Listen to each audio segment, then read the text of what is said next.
دیکھیے خطبہ شروع ہوا، ساری تعریف اس اللہ کے لیے جو اپنی یکتائی میں بلند ہے۔ ابھی منظر نہیں پڑھ رہا ہوں، کچھ نہیں، سب چھوڑ دیا، یہ سب میں آگے پڑھوں گا کہ کیسے سجا تھا غدیر کا میدان، یہ کسی اور تقریر میں۔ اب یہ ان کو معلوم نہیں کہ ہر امام جب تقریر شروع کرتا تھا تو یہی کہتا تھا ساری تعریف اللہ کے لیے، اور پیغمبر نے بھی وہی کہا ساری تعریف اس اللہ کے لیے جو اپنی یکتائی میں بلند اور اپنی انفرادی شان کے باوجود قریب ہے، وہ سلطنت کے اعتبار سے جلیل اور ارکان کے اعتبار سے عظیم ہے، وہ اپنی منزل پر رہ کر بھی اپنے علم سے ہر شے کا احاطہ کیے ہوئے ہے، اور اپنی قدرت اور اپنے برہان کی بنا پر تمام مخلوقات کو قبضے میں رکھے ہوئے ہے، ہمیشہ سے بزرگ ہے اور ہمیشہ قابل حمد رہے گا، بلندیوں کا پیدا کرنے والا، فرش زمین کا بچھانے والا، آسمان و زمین پر اختیار رکھنے والا، بے نیاز پاکیزہ صفات، ملائکہ اور روح کا پروردگار، تمام مخلوقات پر فضل و کرم کرنے والا اور تمام ایجادات پر مہربانی کرنے والا۔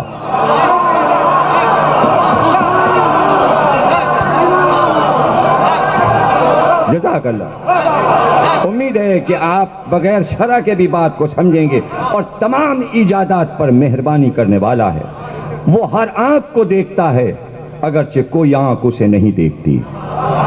وہ صاحب حلم و کرم ہے، اس کی رحمت ہر شے کے لیے وسیع، اس کی نعمت کا احسان ہر شے پر قائم ہے، انتقام میں جلدی نہیں کرتا، انتقام میں جلدی نہیں کرتا۔ پیغمبر ہمارا بول رہا ہے، غدیر کے میدان میں آواز گونج رہی ہے، انتقام میں جلدی نہیں کرتا، اور مستحقین عذاب کو عذاب دینے میں عجلت سے کام نہیں دیتا، مخفی امور کو جانتا ہے اور چیزوں سے باخبر ہے، پوشیدہ چیزیں اس پر مخفی نہیں رہتی اور مخفی امور اس پر مشتبہ نہیں ہوتے، وہ ہر شے پر محیط اور ہر چیز پر غالب ہے، اس کی قوت ہر شے میں اور اس کی قدرت ہر چیز پر ہے، وہ بے مثل ہے اور شے کو شے بنانے والا ہے، ہمیشہ رہنے والا، انصاف کرنے والا ہے، اس کے علاوہ کوئی خدا نہیں، وہ عزیز و حکیم ہے، نگاہوں کی رسائی سے بالا تر ہے، اور ہر نگاہ کو اپنی نظر میں رکھتا ہے کہ وہ لطیف بھی ہے اور خبیر بھی ہے، کوئی شخص اس کے وصف کو پا نہیں سکتا اور کوئی اس کے ظاہر و باطن کا ادراک نہیں کر سکتا، مگر اتنا ہی جتنا اس نے خود بتا دیا ہے۔ میں گواہی دیتا ہوں کہ وہ ایسا خدا ہے جس کی پاکیزگی زمانے پر محیط اور جس کا نور ابدی ہے، اس کا حکم نافذ ہے، نہ اس کا کوئی مشیر ہے، نہ تقدیر، نہ کوئی اس کا شریک ہے، اور نہ اس کی تدبیر میں کوئی فرق ہے، وہ جو کچھ بنایا وہ بغیر کسی نمونے کے بنایا، اور جسے بھی خلق کیا بغیر کسی کی اعانت یا فکر و نظر کی زحمت کے بنایا، جسے بنایا وہ بن گیا، وہ بن گیا، اور جسے خلق کیا وہ خلق ہو گیا، وہ خدا ہے، لا شریک ہے، جس کی صفت محکم اور جس کا سلوک بہترین ہے۔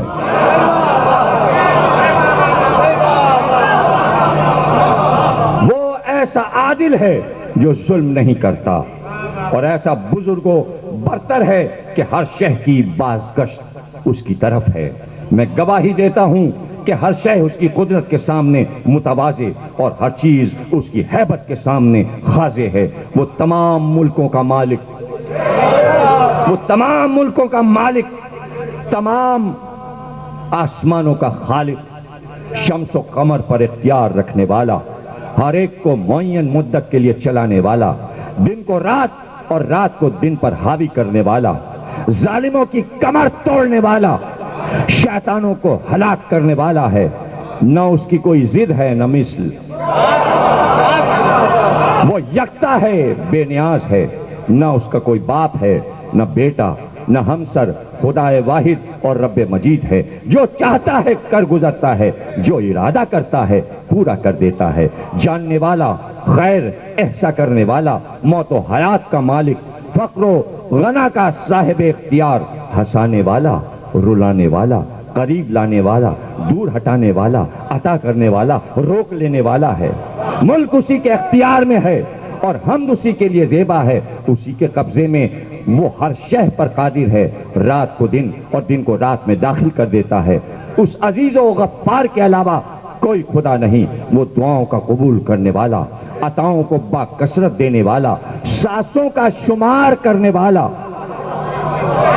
اور انسان و جنات کا پروردگار ہے۔ اس کے لیے کوئی شے مشتبہ نہیں، وہ فریادوں کی فریاد سے پریشان نہیں ہوتا اور اسے گڑ گڑانے والوں کا اصرار خستہ حال نہیں کرتا۔ نیک کرداروں کا بچانے والا، طالبان فلاح کو توفیق دینے والا اور عالمین کا مولا و حاکم ہے۔ اس کا حق ہر مخلوق پر یہ ہے کہ راحت و تکلیف اور نرم و گرم میں اس کی حمد و ثنا کرے اور اس کی نعمتوں کا شکریہ ادا کرے۔ میں اس پر اور اس کے ملائکہ، اس کے رسولوں اور اس کی کتابوں پر ایمان رکھتا ہوں، اس کے حکم کو سنتا ہوں اور اطاعت کرتا ہوں، اس کی مرضی کی طرف سبقت کرتا ہوں اور اس کے فیصلے کے سامنے سراپا تسلیم ہوں، اس لیے کہ طاعت میرا فرض ہے اور اس کے طاعت کے خوف کی بنا پر، اس لیے کہ نہ کوئی اس کی تدبیر سے بچ سکتا ہے اور نہ کسی کو اس کے ظلم کا خطرہ ہے۔ میں اپنے لیے بندگی اور اس کو لیے ربوبیت کا اقرار کرتا ہوں اور اس کے پیغام وحی کو پہنچانا چاہتا ہوں۔ کہیں ایسا نہ ہو کہ کوتاہی کی شکل میں وہ عذاب نازل ہو جائے جس کا دفع کرنے والا کوئی نہ ہو۔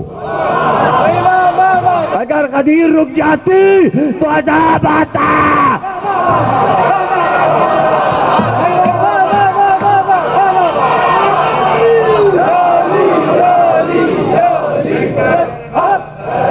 خدائے وحدہ لا شریک نے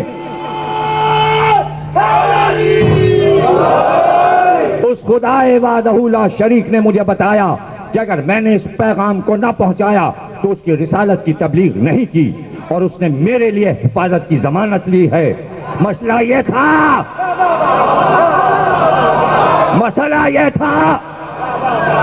میں شرح کروں گا اور آپ کو بتاؤں گا کہ خطرہ کیا تھا اور کتنا سامنے خطرہ تھا، اور پیغمبر جو بار بار کہہ رہے تھے میں اعلان نہیں کروں گا جب تک تو ضمانت نہیں لے گا۔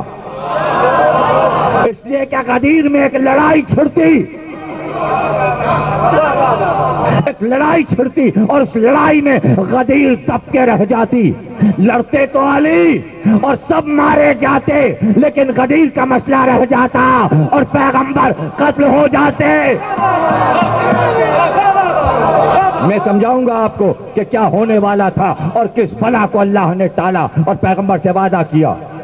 کہ میں اس بلا کو ٹالوں گا، آپ اطمینان رکھیے، جو ہونے والا ہے اس کو میں روک لوں گا۔ اس خدا وحدہ لا شریک نے مجھے بتایا کہ اگر میں نے اس پیغام کو نہ پہنچایا تو اس کی رسالت کی تبلیغ نہیں کی اور اس نے میرے لیے حفاظت کی ضمانت لی ہے۔ اس خدا کریم نے حکم دیا کہ اے رسول، جو حکم تمہاری طرف علی کے بارے میں نازل کیا گیا ہے اسے پہنچا دو۔ اگر تم نے ایسا نہ کیا تو رسالت کی تبلیغ نہیں کی اور اللہ تمہیں لوگوں کے شر سے محفوظ رکھے گا۔ وہ شر کیا تھا؟ یا ایھا الناس، میں نے حکم کی تعمیل میں کوئی کوتاہی نہیں کی، اور میں اس آیت کا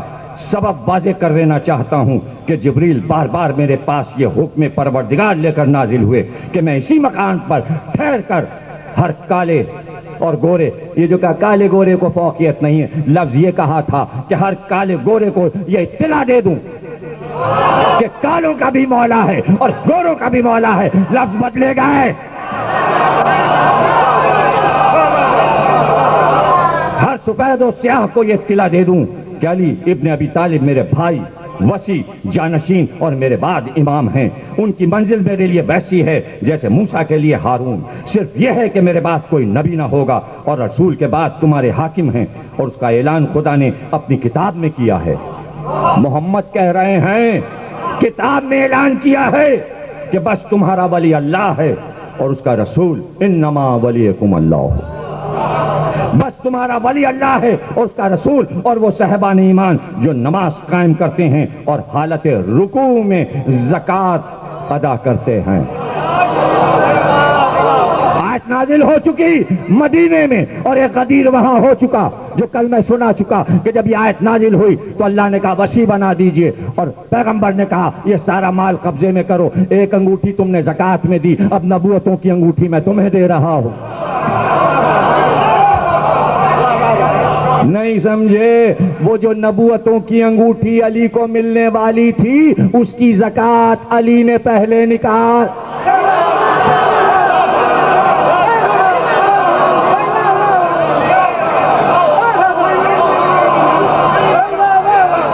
کہنا کیا کہنا، ماشاءاللہ۔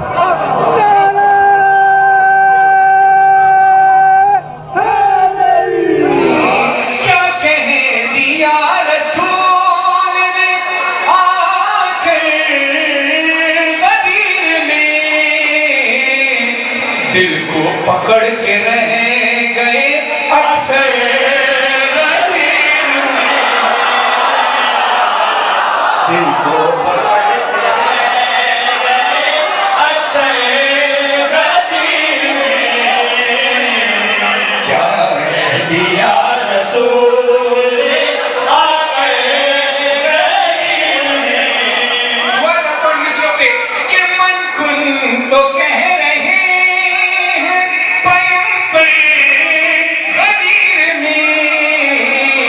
ہر لمحہ ہے صدی